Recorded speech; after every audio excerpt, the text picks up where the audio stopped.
September 6, 2022. Okay, so this video will be pretty groundbreaking if you ask me. It's going to be building off of many of my points in my other videos, combining them into one video so that we finally have and adding in new points as well. So anyway, this is going to be pretty groundbreaking to my channel itself, and in the I suspect that this might even be groundbreaking in the science community and in every field of study, because if this did prove that God exists through me doing this, then it would change the world, and it would also prove that the Bible is wrong if what I say here is true. It should prove major world religions are wrong, like I've been saying all along. So okay, so here we go. This article, to keep it short, the article talks about how, and there's many articles like this, but there's this, there's this notion out there that thoughts exist inside of the brain, held not only by materialists but also by Christians and in major world religions, and is held by most neurotypicals, that thoughts are not physical, but they exist inside the brain. And some Christians actually think that thoughts are actually physical and exist in the brain. Some think that they're non-physical and exist in the brain. Some think that they're both. And those are Christians. Even those are Christians who are even of the same denomination sometimes. So just because people, there's a lot of different perspectives on a number of different things within major world religions and about religion and philosophy in general, even down to the smallest things, since the opinions on those things are very hard to come up with a rational, logical opinion on the finer detailed things in any field of study, really, since those tend to be the hardest ones, since after all they're more subtle. The answers to those questions are more subtle and they're harder to figure out.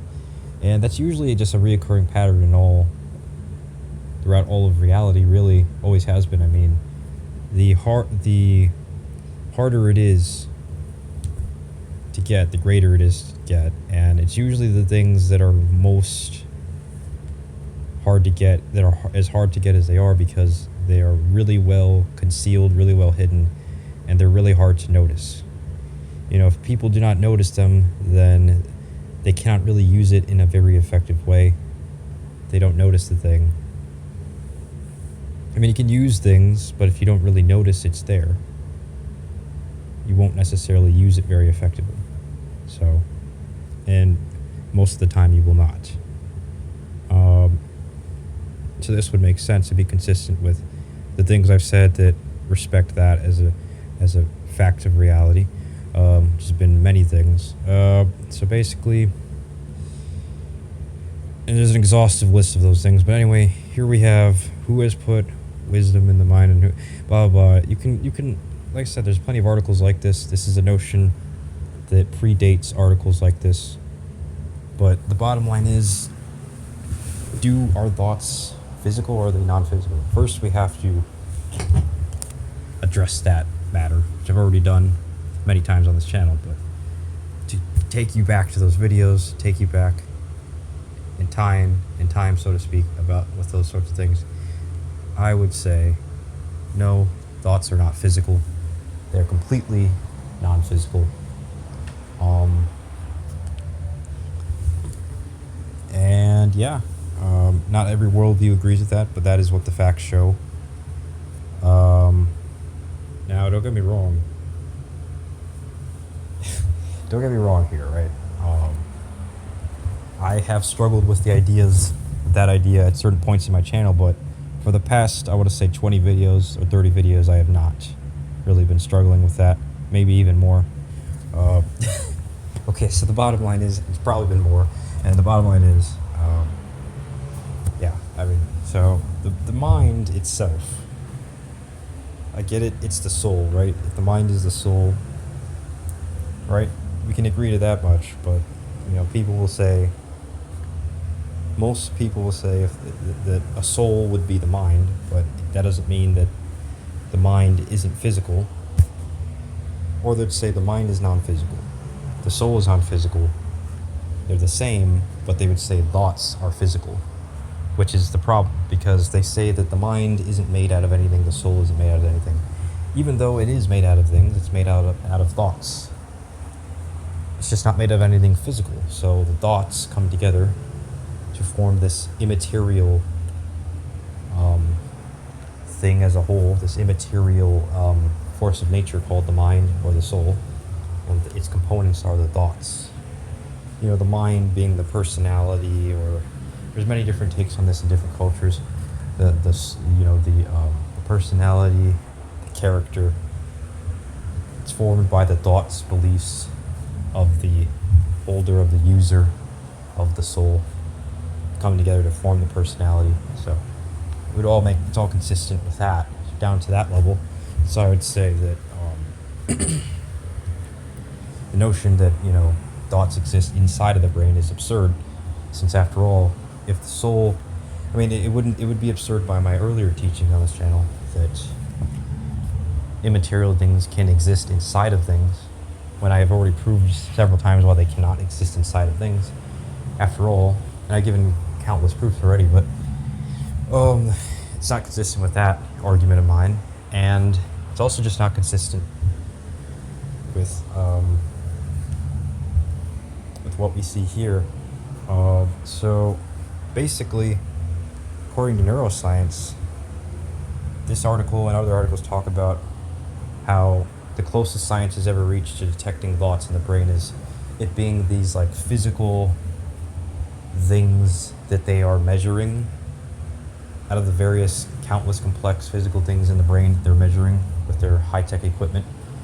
And they're saying, well, this is the only thing that would ever make sense.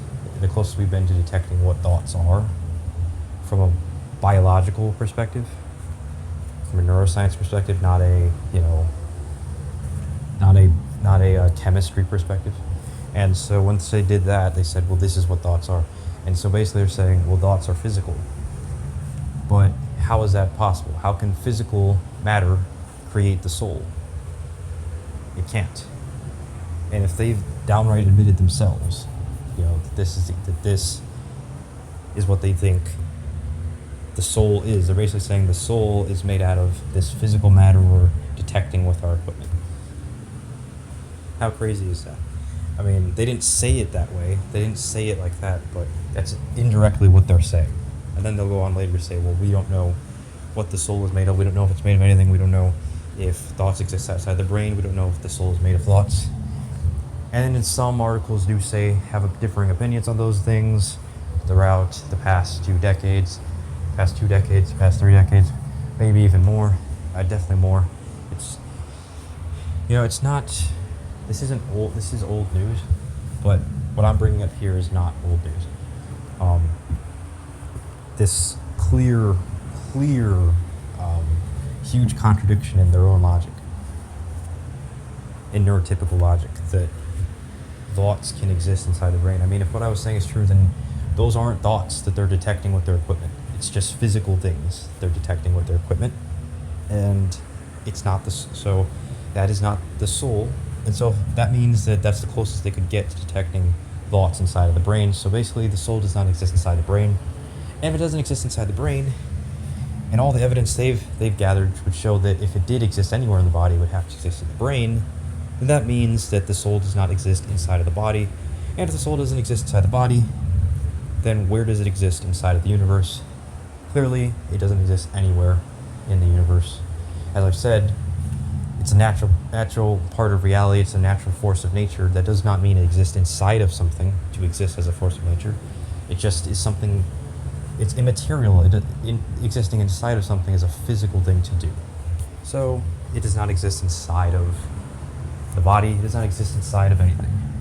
It just exists. Just like God, like I said, just like in videos ago, God would exist in heaven before creating, or he would exist in some realm Doesn't have to be heaven today, prior to creating, and he didn't exist inside. Well, I mean, he existed in with a heavenly state of mind, but that doesn't mean he existed inside of a heaven. After all, it says he created location by creating time, space, and matter, by creating the universe. And the heavens weren't even created until he had his angels. He created his angels, which then his angels then went on much later to actually create a new location, which was, according to the Bible's perspective, heaven, which is a completely different location to our known universe, according to the Bible. Basically, God existed outside of location. He was just this force of nature in a heavenly state of mind. So, even that backs up what I'm saying. I've already talked about that earlier, but now I have to give even more convincing evidence with this. You could read in this article exactly where it says this, if you want.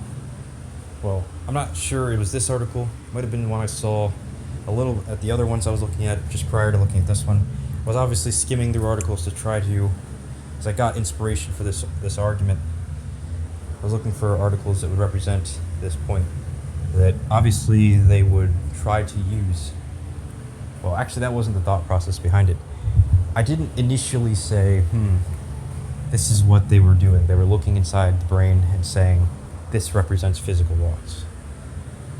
I just started with the starting point of, do thoughts exist in the brain? And then I looked it up to see what a science perspective says, and this is what they say. Well, this is what we see as physical thoughts. This is what we see as the closest thing to physical thoughts in the brain. So, right here is similar. Very likely has patterns of transient electrochemical activity. So, that's from one article. I don't know if it's that article, that first article I was showing. I can't remember. I just know I did this within the past 20 minutes, where I found this article. So, I don't really know.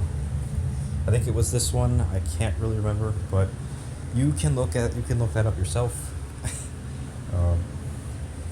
I could stop and look in these paragraphs to find it where it does show it. If it isn't here, it probably is. I don't see why it wouldn't be, since they'd have to give the science behind it. So it must be in that article somewhere. But in any case, I think that's sufficient enough to show that what I'm saying is true.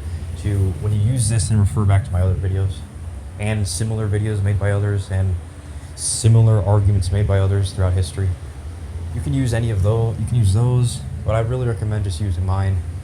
The points are a lot more organized, clear, concise, and well spoken than theirs, and even so, they don't really bring up all the same relevant points.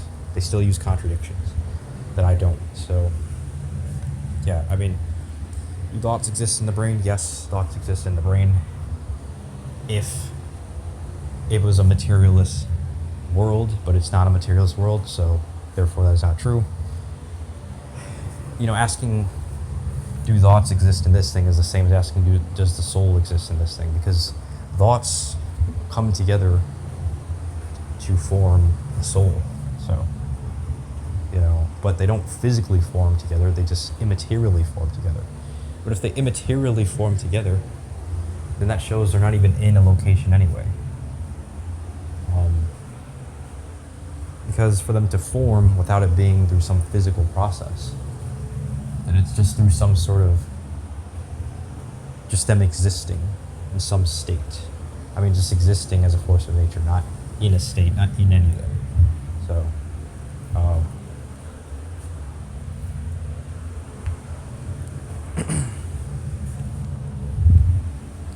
I mean, basically, if you said that thoughts come together to form the soul, then it's like saying that thoughts come together physically to form this physical soul.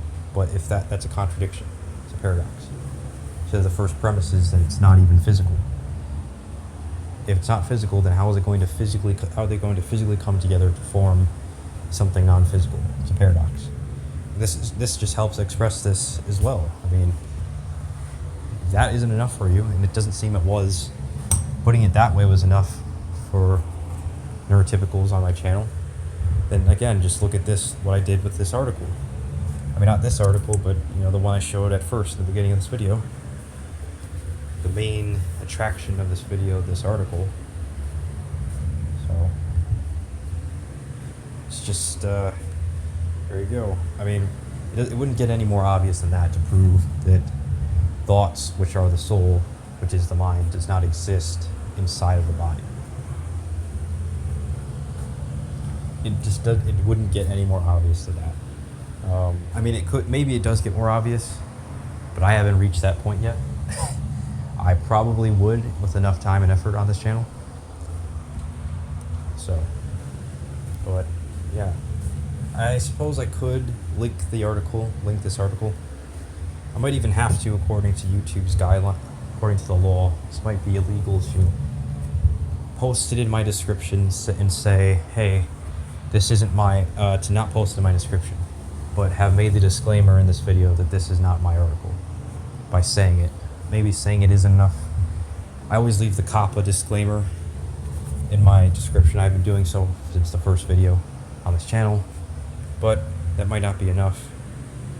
I might have to also link it. Better safe than sorry, so I'll just be linking this article in the description in case anybody's interested in reading it for themselves. But as I said, there's countless articles like it, so I don't think it would matter very much, but it's up to you. But yeah. So from a science perspective, all science can do is show that thoughts are not even physical anyway. So, when we use the presupposition that the soul is non-physical, and that if the soul had anything to do with thoughts, it would be that the thoughts create the soul. So, with those presuppositions, all science can do is try to defy it with faulty reasoning and logic. Say that these are thoughts. Even though, taking what I said in this video and countless other videos, it can't possibly be. But but this isn't just about that. Like I said, this video is also about the fact that, many major world religions claim that thoughts exist. Thoughts, which are the soul, essentially, just the parts of the soul, exist inside of things. Like I said, if they don't even exist inside of the body,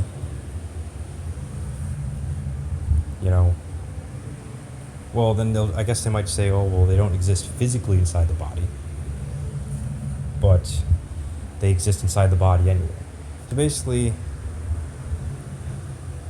it's not really debunking the notion much better than I have before, that immaterial thoughts exist inside the body, but it is doing it a little bit better than before. But still, I mean, all this would at least show that thoughts don't physically exist inside the body. But again, neurotypicals will just flip that around. They'll just spin things around with their crazy logic and say, well, blah, blah, blah, blah, blah. It actually turns out that, no, you're wrong. They do exist in the body, just in an immaterial way. So, yeah, I mean, if you can't even physically interact with thoughts in the body, then how can you immaterially interact with thoughts in the body? Basically is what I'm saying. And if you can't, then they're just not in the body. So, I mean, according to the Logic's article, you can physically grab these thoughts, or you can physically, detect them, physically measure them in the body. Now, if that notion is untrue and they're wrong and you can't, then you'd have to, detect them in the body somehow, being in there, and immaterially interact with them in there. So if they don't even physically exist in the body in a physical way, then how do they physically exist in the body in a non-physical way? It's basically my question. It's stupid. It makes even less sense than the notion that they physically exist in the body, which I've already explained here is not possible according to several clearly good arguments of mine and others. So, clearly, like if you look in the brain and you do what it says here, you know that's what it says. But according to, you know, a religious perspective, according to some religious people, no. Others, yes. But like I said, if you take my other videos with this one, where I talked about why thoughts are not physical, more in depth, then you'll see why it's not. This is not a valid article. You know, they're not physically inside of the brain. Thus, meaning, ultimately, you can't physically interact with physical thoughts in the brain because there is no physical thoughts in the brain. And also, if you can't, and you also cannot, and if you can't even physically interact with something that is not physically there. I mean, if we can't physically interact with thoughts in the brain, or physically detect thoughts in the brain, then how can we physically detect? I mean, look, if we cannot physically detect physical thoughts in the brain, because there is no physical thoughts in the brain, then the only option left is to physically detect non-physical thoughts in the brain. That would mean that the thoughts are non-physical. But if we can physically, then how can we physically detect non-physical thoughts in the brain if we can't even physically detect physical thoughts in the brain? I mean, if they really were physical, we actually would be able to physically detect them, looking into the brain. But they're not even that. So if they are in the brain, but they're non-physical, then how are we going to interact with them or detect them from a neuroscience perspective? Exactly. Well, that's the thing. You can't. I mean, because just see, like I said, if you can't even physically interact with them, then they're just going to say, oh, well, you can't physically interact with them because they're non-physical and they're in the brain, but they're in the brain anyway. Well, if they're non-physical, how are they even in the brain? Because, I mean, if they're non-physical and in the brain, then there's nothing physical to them. So what are they attached to in the brain, and how are they how do you explain the correlations between mental health and the soul if they're not physical in the first place? But the brain is. So if you can look into the brain from a neuroscience perspective, and you cannot physically detect these thoughts, but they're in there, not because they're too small, but because they don't even have size or length at all. They don't even have size or length, or physical dimensions to them. Then why would they even exist in the brain in the first place? So basically I kind of, took what I already said. I pretty much already said this in another video, except this makes it a little bit more obvious, like I said. When you do this from a neuroscience perspective, it just adds more weight to the argument of mine that thoughts are not even physical and that they don't exist inside of anything. So, like, is it any coincidence that if they were physical, you could physically measure and detect them and physically interact with them from a neuroscience perspective? But if they became non-physical, then why would you be able to still do the same things as you would physically with them? It doesn't even make sense. It doesn't even make sense. It's more likely that